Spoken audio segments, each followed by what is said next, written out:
A quiet Comanche found an 18-year-old girl bound to a post and gave her a name and a heart to trust. The wind moved like an old woman's breath across the hollow plains, faint, worn thin, but still present. There, where the pines stood in crooked silence and the land remembered old griefs, a girl was bound to a cedar post. She had no coat, no hat, just a threadbare dress the color of smoke, and a pair of boots that had long given up trying to keep out the cold. Her hands had been tied for hours, maybe longer, her skin marked by the bite of old rope, crusted over with dust and dried blood. Around her neck hung a sign, nailed crooked to a slat of wood. Yours if you want her. There were no hoofbeats, no distant chatter. Just a girl, the post, and the land that refused to look away. She wasn't crying.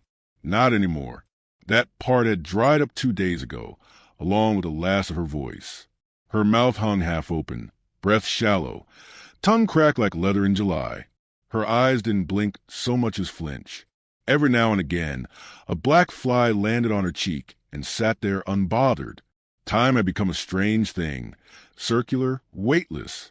She remembered the wagon stopping, her brother saying something about a lesson, about knowing her place, and then the sound of rope tightening. She remembered the cold post against her back, the rough knot cinched beneath her shoulder blades, and the laughter, his not hers, as he rode off with a girl who wasn't even her. She'd been traded for a bag of grain, or a saddle, or maybe nothing at all. The sky above shifted in layers of muted blue, the kind of sky that doesn't promise much. Just above the tree line, a hawk hovered briefly, then turned and vanished into the west. She didn't see the man at first. He was part of the land, shadowed, slow-moving, blending into the drift of dust and pine until he stood only 10 paces away. A tall figure, still as fencewood, wrapped in soft-worn buckskin and silence. His hair, long and coal-dark, moved only when the wind allowed it. A bough rested over his back, strung and quiet. He watched her for a long moment, eyes unreadable beneath the brim of a sun-bleached hat. Not suspicious, not curious, just watching, as though looking at a tree fell before its season, trying to understand what sort of world allowed that kind of fall. The girl looked up but didn't speak. Her body tensed, not in fear, not exactly, but in the practiced way of someone who'd learned what came next when man arrived alone. But this one didn't move forward, didn't reach for her, didn't leer. He set down his pack gently, as if afraid to startle the earth itself, and knelt from it. He pulled a flask of water and placed it within her sight, just beyond the reach of her tied hands. Then he sat back on his heels and waited. She stared at the flask, then at him, then back again. Her throat pulsed once. She said nothing. When her legs began to tremble from standing too long, he stood and, still wordless, stepped behind her. The rope gave a low groan as he untied the knots. Slowly, carefully, like he was undoing the last stitch of someone's pain. Her knees buckled, but he caught her elbow gently and helped her slide to the ground. Not once did his hands linger. The girl reached for the flask. Her fingers shook so hard she almost dropped it. She drank like a person trying to sip quietly from a dream. The man didn't ask questions. He didn't ask her name, nor who had left her there, nor what she had done to be abandoned like a rusted tool on a fence post. He only stood when she was done drinking and pointed, not with command, but invitation, toward the woods, toward the hills that curled around the edge of the horizon like sleeping beasts. She looked at him, then at the open prairie behind her. No one was coming back for her. Not the brother. Not the man she was promised to. Not the mother who had stopped meeting her eyes a year ago. Her limbs hurt. Her throat was raw. But she stood and followed. They walked for hours without speaking. The man always a few steps ahead, his pace even, patient. When she stumbled, he slowed. When she lagged behind, he waited. By the time they reached a clearing where the grass grew soft and the wind shifted with pine, the sun had begun to bleed into the hills. There, beside a half-made fire pit and a worn buffalo hide stretched on a line, he motioned for her to sit. She lowered herself slowly, every muscle stiff with ache and mistrust. He worked silently, gathering wood, striking flint, tending the flame like it was something sacred. When the fire caught, He placed a tin pot over it and filled it with water and herbs pulled from a small pouch. The smell was sharp, something wild, something clean. She watched in the way you watch a bear in the distance, aware, wary, but oddly grateful it hadn't come closer. He ate first, only a small portion. Then he handed the rest to her in a carved wooden bowl. She hesitated, but hunger overruled fear. Each bite filled the hollow in her belly, but couldn't touch the deeper ache beneath. Still, she kept eating. As the stars took their places above, the wind shifted. Coyotes cried somewhere far off. He said nothing, just watched the flames and let them talk for him. She curled into herself beside the fire, unsure whether to sleep or flee. But the fire was warm, and her body was too tired to argue with safety. Before sleep took her, she looked across the flames at the man who'd untied her. There was no reason for him to have stopped, no reason to help her, no promise of reward. He hadn't asked her to explain, hadn't expected thanks. She didn't know his name. He didn't know hers. But she watched him a moment longer before letting her eyes close and thought, maybe names come later. Maybe kindness doesn't ask for one. The wind was soft in the hills, like breath held between ribs. Here, where pine trees bent toward one another as if swapping secrets, the days moved quieter, and so did she. She still hadn't told him her name. It wasn't stubbornness. It wasn't fear. It was the weight of it, what it carried. The syllables still tasted like her father's temper and her brother's barter, like the back room of a store she hadn't wanted to enter, but had been told to clean. That name had teeth. She kept it tucked beneath her tongue, where even dreams couldn't find it. The Comanche man, still nameless in her mind, never asked. He moved through each day like someone who'd lived most of his life not needing words.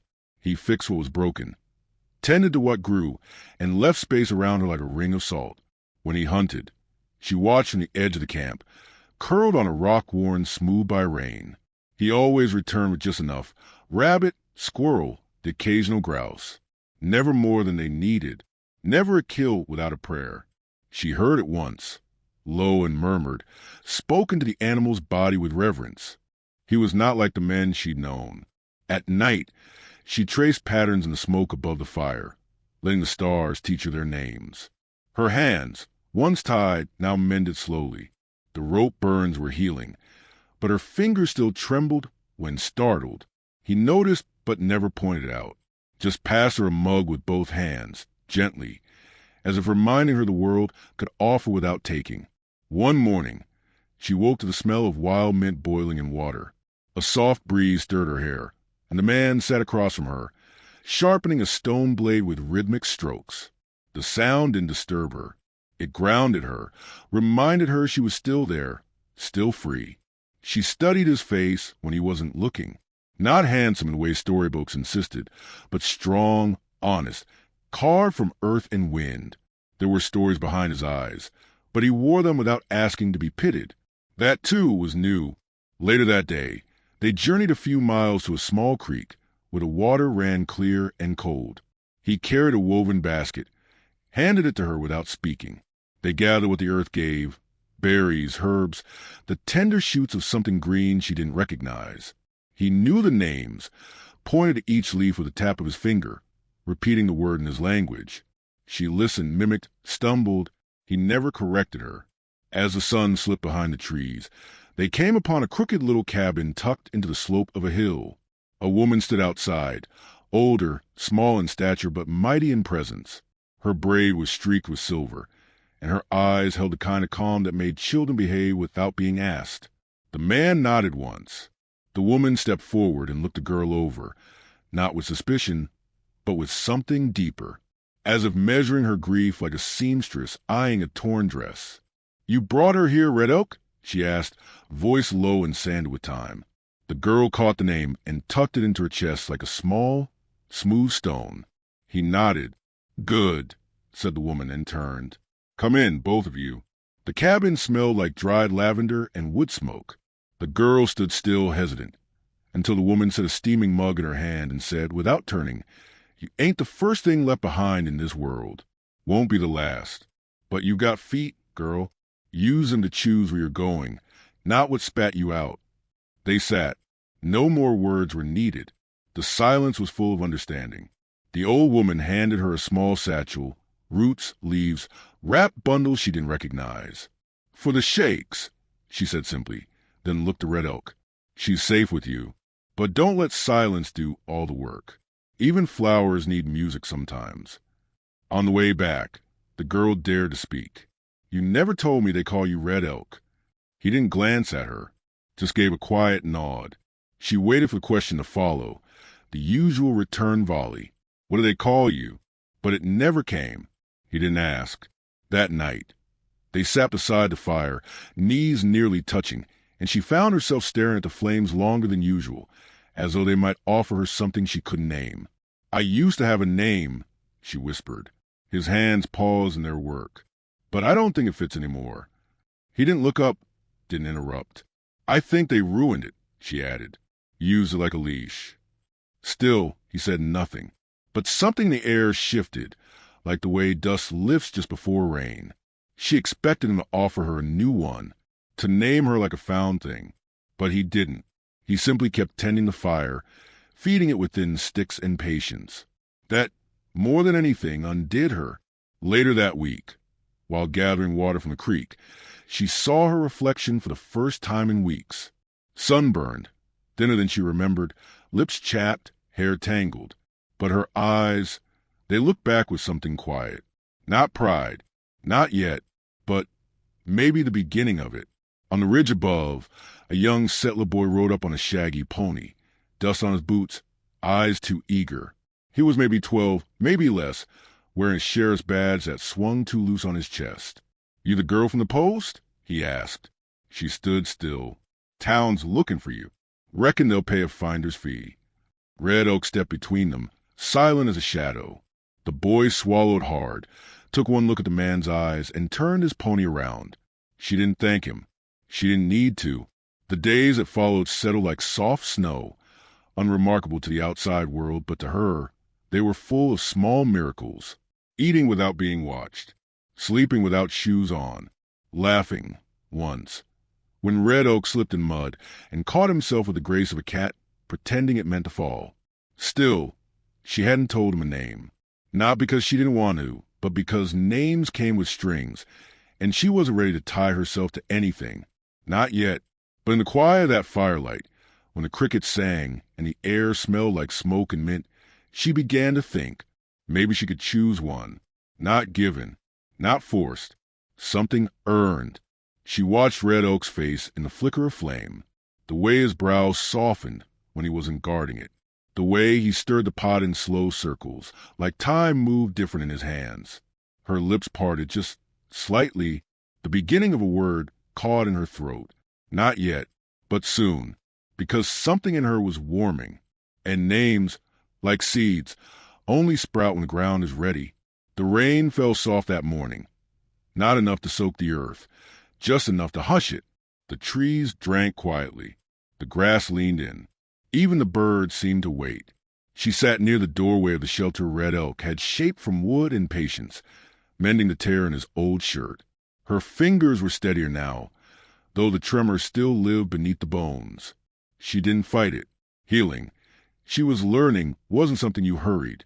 Red Oak was crouched by the fire, mixing something in a clay bowl, berries, root bark, a splash of boiled water. He didn't speak. He rarely did. But his presence was steady as the hills. He passed her the bowl once it cooled, and she drank without flinching. The bitterness clung to her tongue, but she'd grown used to the earth's taste. Things didn't need to be sweet to be good. When the rain stopped, they walked the creek, side by side but not touching. The silence between them had changed.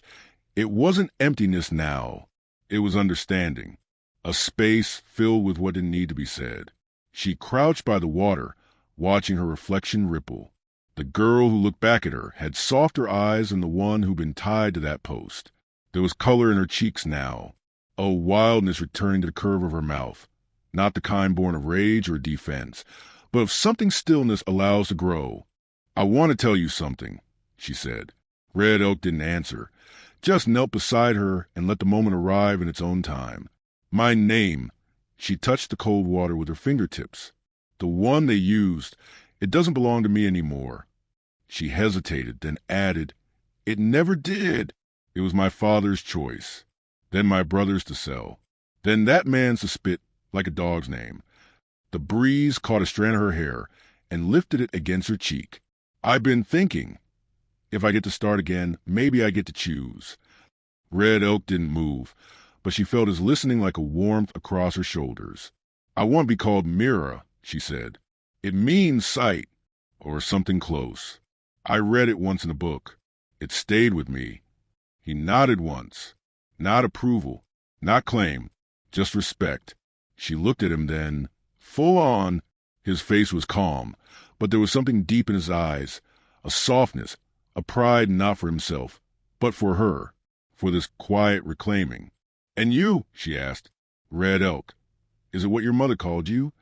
He looked down at the water, at the leaves floating past like old thoughts. "My mother called me Wapiti," he said after long silence. "But that name belongs to the boy I was." Red Elk came later. "Because of something you did?" "Because of something I lost," he said. She didn't ask what. Some stories come only when the ache is ready to speak.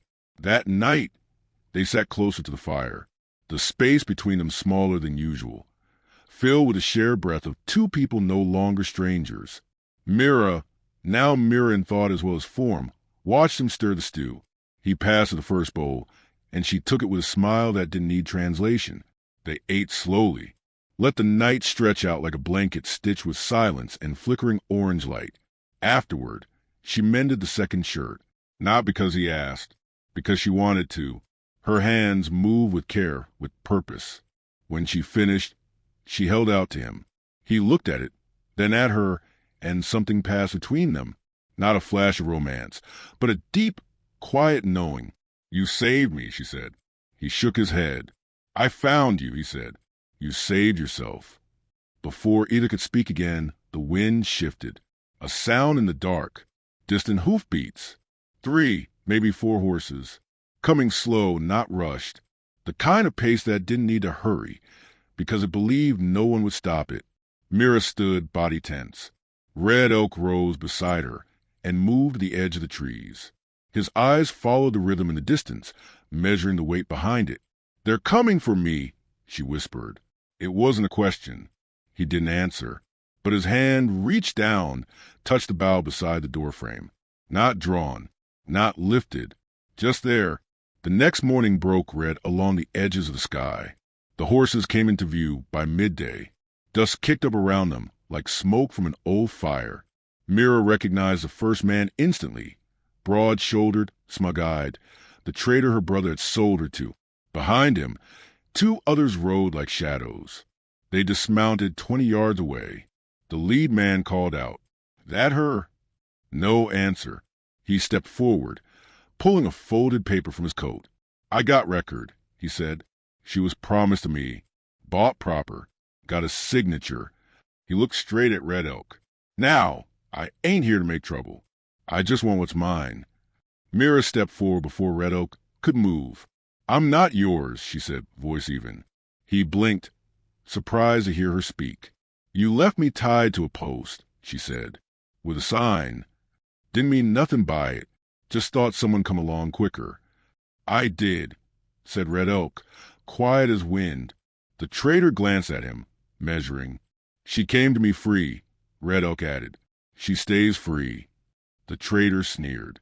"She was paid for. Paper says." "Paper don't make a person property." Mira cut in. The men shifted in their saddles, unsure if they were being challenged or invited to walk away. Mira took a step closer, eyes steady. "My name's Mira," she said. "Write that down." The man held her gaze for a long beat. Then, slowly, he crumpled the paper in his fist and turned to his horse. "Wasn't worth the trouble anyway," he muttered. They rode off without looking back. Mira stood still, listening to the sound fade. Her shoulders were trembling, but she didn't fall. Red Oak moved to her side. He didn't touch her, just stood beside her like a promise. Later that evening, the fire burned low. She reached out and touched his hand, not for safety, but for thanks. And then quietly, almost like a prayer, she whispered, Thank you for seeing me." He closed his eyes for a moment, and when he opened them, he said, "Mira." The name sounded right in his mouth, and she smiled, not because she was happy, but because she was free. The storm didn't arrive all at once. It crept in slowly, gray at the edges of the sky, thickening the air like breath held too long. The trees stood still, listening. The wind shifted eastward, low and wary. Mira sat outside the shelter, her knees pulled to her chest, watching clouds gather like old ghosts. Red Oak was nearby, quiet as ever, shaping an arrowhead with a smooth stone. Sparks flaked off with each stroke. She could feel his rhythm even without looking. She'd barely slept since the men had ridden off, not from fear, but because something deeper had stirred, an old, buried certainty that people like her didn't get to keep freedom, that the moment she claimed a name, the world would come to unmake it. "I don't think they'll let it be," she said. He didn't ask who they were. He just kept sharpening. "There's always someone who wants to prove you don't belong, especially when you stop shrinking." He glanced at her, just briefly. "I've seen storms come," he said. "Most don't stay. But the storm that came wasn't made of wind or rain. It rode in at dusk, wearing a deputy star and a mouth full of legal words. He came alone, this one, but he carried a piece of folded paper with the weight of a threat." Mira stepped out before Red Oak could. Her eyes met the deputy's before his boots had settled in the dirt. "You Mira?" he asked. She nodded. "Name shows up on a marriage contract. Some fella down in Three Forks, claiming you vanished before the papers were filed. Says he wants restitution, or return." Red Elk appeared at her side, calm, unarmed. His presence said enough. Myra's voice didn't waver. "I was sold, not promised.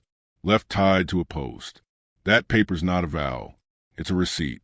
The deputy scratched his cheek, eyes flicking to Red Elk. "You're not listed," he said, gesturing at him. "You don't count." "I do," Mira said. "He's the one who helped me breathe again." The deputy unfolded the paper. "It's legal," he said. "He's coming for you. Might bring more than words next time." Red Oak took a step forward, not aggressive, just firm. "She's not going back." The deputy looked between them, uneasy. "I'll tell him. But men like that, they don't always listen." He turned his horse without another word and rode off. When the dust settled, Mira sat by the fire and didn't speak for a long time. Red Elk didn't try to fill the silence. He just stirred the pot and waited for the moment to find its own voice. When she finally spoke, it was soft. "I'm tired of running from what they wrote." Red Oak looked at her, then write something back. She blinked, unsure. He nodded toward the pine trees. "Fence line runs east. Could use mending." She understood. The next morning, she woke before him, took the hammer, the spool of wire, the small bucket of nails, and walked barefoot toward the edge of their land. The ground was still wet from night rain, and the grass clung to her ankles. She found a broken post, split where old cattle once pushed through, and began lifting them one by one. Her palms tore fast, blood blooming in half-moons across her skin. But she didn't stop, not when the wire bit, not when the sun burned. Red Oak found her there by midday. She was on her knees, tying wire with trembling fingers. He didn't stop her. He knelt beside her, pressed a folded cloth into her hand. "You don't have to bleed to stay." "I know," she said, "but I need to do this. I need to build something." Together, they lifted the last post. He held it steady while she hammered. When it was done, she stepped back and looked at the line they had made. Straight, solid, not meant to keep anything out, only to mark what belonged to no one but them. That night, she placed the cloth with her bloodied hands in the fire. "I'm not hers anymore," she whispered. Not the girl tied to a post. Not the silence they left behind. The flames took the cloth and curled it into ash. Red Oak watched her with a kind of pride that didn't need words. Later, as they lay on the earth under a sky full of stars, she turned to him. "Do you ever think about what it would mean," she said, "to belong to someone without being owned?" He didn't answer right away, but his hand found hers in the dark, callous fingers folding over the torn ones, and she knew what he meant. Not possession, not rescue, only recognition, only love, if it came, grown from choice and care, not hunger and claim. The next day, she carved her name, Mira, into a smooth stone and placed it near the fire pit. A new kind of memory, not of pain, but of arrival. Where once there had been rope, there was now wire, chosen, measured, hammered in place by her own hands. Where once there had been silence, there was now a name whispered in the dark, hers. And where once there had been nothing but wind in the post, there was now a home. Because sometimes the fiercest kind of freedom is not in the running, but in the staying. If this tale stirred something in you, subscribe for more quiet stories that speak loud to the heart.